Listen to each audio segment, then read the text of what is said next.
Salut les gens, j'espère que vous allez bien. Petite vidéo pour les résultats du SmackDown, on voit ça tout de suite ensemble. Alors tout a commencé, comme d'habitude, comme toujours, par Roman Reigns.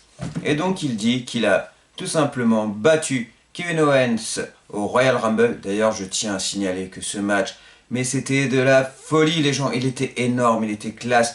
Et j'ai grave adoré, j'ai même avoué que franchement en ce moment j'apprécie le travail de Roman Reigns qui est plutôt bien.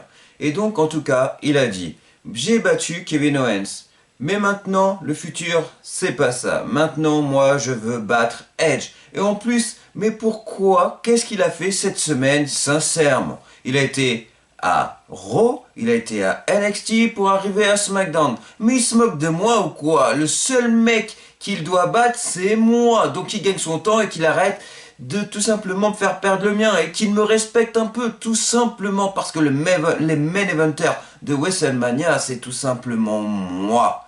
Et du coup, par la suite, Paul Heyman exige que Edge se ramène, mais tout de suite. Eh oh, Edge c'est pas un chien, il a énormément d'expérience, enfin bref, on sait qui c'est Edge, et sincèrement, c'est pas un chien Paul Heyman, sérieux, donc non, t'as pas le droit d'exiger comme ça sur le fait que Edge se ramène. Et donc du coup, eh ben, il vient pas. Et là, Roman Reigns est furax, et il dit tout simplement, mais vous avez intérêt de me le ramener avant la fin de ce SmackDown parce que je dois lui parler. Dominic contre Corbin. Alors déjà, tu as Dominic et son père qui arrivent, toujours l'entrée super classe, etc. Et là, t'as Byron Corbin qui se ramène et il les défonce tous les deux. Mais t'es sérieux? Mais en plus, il laisse Rey Mysterio à terre et c'est juste abusé, il a du mal à se relever, etc. Et c'est juste exagéré. Mais par contre, Dominic, il a fait des très très bons spots. Enfin, il commence à se montrer un peu plus, à montrer ce qu'il sait faire et c'est juste énorme. D'ailleurs, sur les réseaux sociaux, j'ai vu ce matin que Rey Mysterio n'a décidément pas envie de le laisser. Franchement, je crois qu'il doit lui prendre la tête, il doit l'entraîner 24 heures sur 24, peut-être même 25 heures sur 24. Parce que franchement, il ne le lâche pas. Allez voir sur le Facebook de Rey Mysterio, on le voit s'entraîner avec lui et sincèrement, il ne le lâche pas. Franchement, il lui fait pas de cadeau. Et en plus, ça paye. Et du coup, comment ça se passe ce match-là? Bah tout simplement, le plus intéressant, t'arrives en fin de match, tu as Rey Mysterio qui était caché sous le ring, tu avais Byron Corbin qui était à l'extérieur, qui voulait remonter sur le ring, et là tu as Rey Mysterio qui met un coup pour que Byron Corbin retombe à l'extérieur, et tout simplement, eh ben, que Dominic puisse s'en occuper. Mais par contre, j'ai trouvé ça classe, ça permet à Rey Mysterio, ça permet à Dominic de pouvoir gagner ce match par la suite, mais par contre ça fait peut-être un peu heel. Normalement Dominic il aurait dû gagner tout seul, moi c'est ce que je pense. Après voilà, t'as tout simplement entre Rey Mysterio et Dominic la complicité, etc. Et c'est bien de la mettre en avant, mais sans mêler comme ça du match, normalement ça fait heel. Mais en tout cas ce qui est bien c'est que c'est la victoire de Dominic. Yes, yes, yes, yes. Encore une fois, ça c'est trop bien. Merci Daniel Bryan d'aider Cesaro à aller en avant. Et ça se passe de mieux en mieux. Malgré qu'il a eu une grosse blessure au niveau de la tête, je sais pas où exactement, je pense que c'était sur ce côté-là là. Mais en tout cas, ça saignait énormément, c'était de la folie. J'ai même eu peur, je me suis dit mais est-ce qu'ils vont arrêter le match ou pas? Et voilà, j'étais un peu inquiet, mais ils ont pu finir le match. Et Cesaro a fini sur un sharpshooter.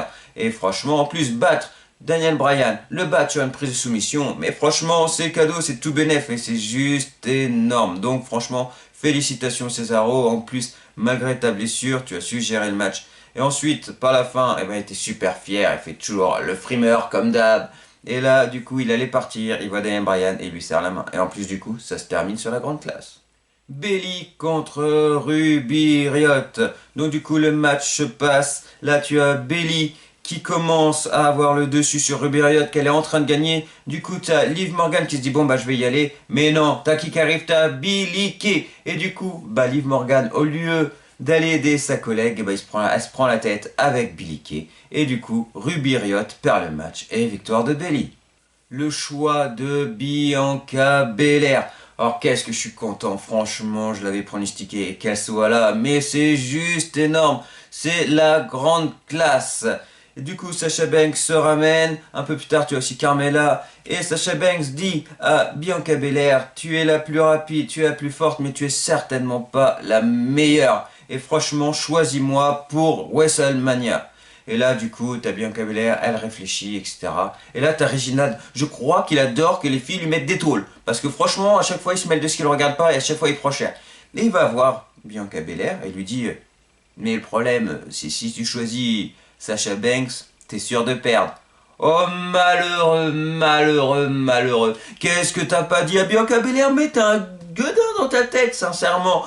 Non, t'as pas le droit de dire ça à Bianca Belair, t'es un grand grand fou. T'as vu ce qu'elle fait? Elle prend Otis sur ses épaules et elle marche tranquille. Donc franchement, Reginald, non, t'as pas le droit de faire ça, c'est compliqué. Donc du coup, Bianca Belair prend sa queue de cheval et lui met des gros coups de fouet. Et voilà comment ça se termine. Du coup, on ne sait toujours pas si elle va le choisir Sasha Banks ou pas, mais sincèrement, moi je dis qu'il y a de grandes chances. Dolph Ziggler avec Robert Roode et en face, tu avais Otis et Chad Gable.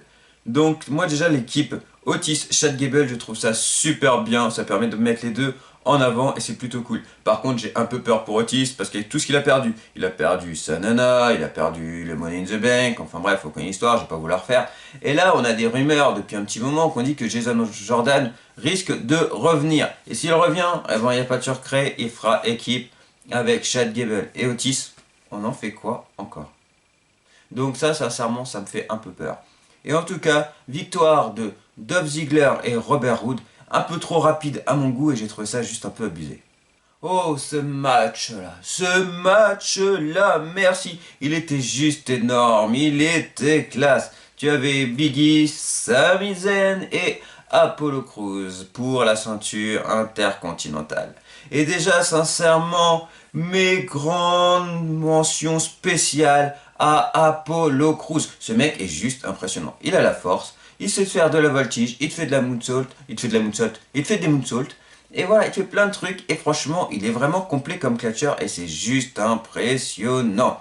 Ensuite, tu avais aussi Sami Zayn. Alors lui, franchement, il est toujours là pour mettre le bazar, mais par contre, il sait encaisser les coups. Un splash de Biggie, un splash d'Apollo Crews et il est encore debout. Donc sincèrement, c'est la grande classe.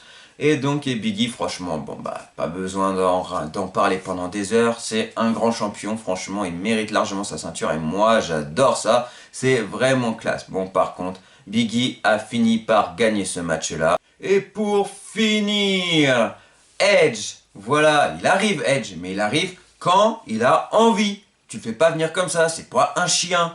Donc voilà, il arrive, il dit qu'il a du mal à se décider qui il va affronter à WrestleMania. Il en a parlé à sa famille, il en a parlé à ses amis, mais c'est relativement super compliqué. Bon, Roman Reigns se ramène parce que lui, il veut pas entendre ceci. Il arrive forcément avec son petit Polyman, avec son petit Jey Uso. Ils arrivent, donc Edge il dit, bon, qu'est-ce qu'ils vont me faire? T'en as Jey d'un côté, t'as Roman Reigns de l'autre, il dit je suis coincé, ça va être compliqué. Bon, ça va, ils ont l'air d'être relativement calmes. Et relativement. Et là, Roman Reigns arrive, lui dit mais arrête de manquer de respect sérieux. Tu as été à Raw, tu as été à NXT, mais franchement, c'est moi que tu veux. Arrête de manquer de respect. Le main eventer, c'est moi. Donc, dis mon nom. Donc voilà, grosso modo, ils ont dit un peu plus de choses, mais grosso modo, c'est ce qu'il fallait retenir de ce petit discours-là. Et là, tu as Edge qui allait dire ce qu'il voulait. Et là, attention, mais c'était juste magique, c'était énorme. On aurait pu croire que la rivalité entre Roman Reigns et Kevin Owens était terminée. On aurait pu se dire ça s'arrête au Royal Rumble et on passe à autre chose. Eh ben non, parce que au moment que Edge allait dire sa réponse, Kevin Owens passe derrière les épaules de Roman Reigns, il l'interrompt et boum! Un stunner. Et ça, j'ai grave kiffé, c'était juste énorme les gens. Moi, j'ai adoré. En plus, par la suite, juste avant WrestleMania, ça pourrait être relativement super classe qu'il nous fasse un petit Edge, Kevin Owens d'un côté et Roman Reigns et Jey Uso de l'autre. Ça serait juste énorme. Bon, apparemment, je sais qu'apparemment, que Jey Uso est interdit de monter sur le ring pour le moment, mais on n'en sait pas plus, on n'a pas eu de nouvelles. En tout cas, c'est ce qui s'est passé pour le Royal Rumble et je sais pas ce qu'il en est à ce moment-là. Mais voilà, pour le moment, on sait cette situation-là. Mais ça peut changer. Et ça serait vraiment bien d'avoir ce match-là. Moi, j'aimerais bien. Edge, Kevin Owens et Jey Uso avec Roman Reigns. Franchement, ça serait la grande classe. Donc voilà les gens, c'était mes petits résultats pour SmackDown. Moi, comme d'hab, en ce moment, j'adore SmackDown. C'est juste énorme. Tu n'as pas le temps de s'ennuyer. Ça va de partout. En plus, entre Bianca Belair et Edge qui veulent choisir tout simplement qui ils choisiront à WrestleMania, même si on sait très bien que c'est déjà fait. Bianca Belair et Sacha contre Edge et Roman Reigns, Spear contre Spear. Mais voilà, c'est sûr certain que ça va se faire comme ça, ou alors sinon on va tous tomber sur les fesses pour être poli. En tout cas, ouais, les gens, si vous avez aimé cette vidéo, n'hésitez pas à liker, partager, vous abonner, et on se dit à très vite. Salut les gens!